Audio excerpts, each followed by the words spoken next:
वेळूर गावातच आहे आणि या कडबीमध्ये साप गेला. कोण बघितला? तुम्हाला दिसलं? मग सगळं क्लीनच करायला की तुम्ही काढायला सगळं? थांबा थांबा, कुठं गेलाय म्हटलं? ह्याच्यात गेलेला हा दिसालाय. मग ते कशाला क्लिअर करायला, क्लीन करायला? हे बघा ह्याच्यात साप आहे आतमध्ये. आतमध्ये बीळ नसलं तर बरं आहे, नाहीतर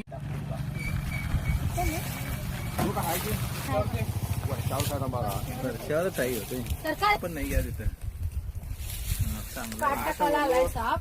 आणि जेव्हा काट टाकायचं असतं तेव्हा असं दगडांमध्ये वगैरे बसून घर्षण करून आपली काट टाकतो तो. फार मोठा साप आहे, जवळजवळ 5-6 वर्षाचा हा नाग जातीचा साप आहे.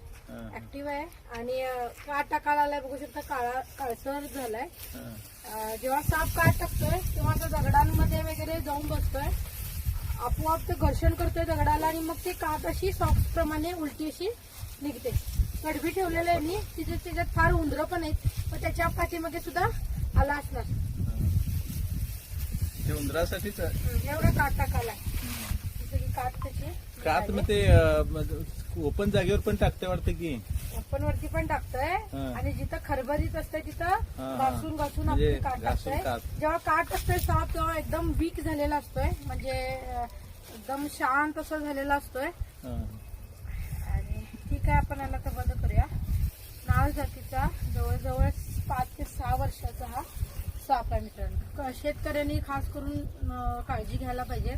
कडबी वगैरे ठेवता, त्याच्यानंतर इथं गोठा आहे ना, तो गोठा आहे म्हशीचा, आणि त्याच्यामध्ये वगैरे मग येऊन बसता साप. मग कधी तुम्ही चारा वगैरे घ्यायला जातो तेव्हा तुमच्या डोक्यात नसते की साप असतंय म्हणून, आणि कसंही हात पाय घालतात. मग त्याच्यानंतर आता तुम्ही साप बघितल्यानंतर अलर्ट झाला बरोबर.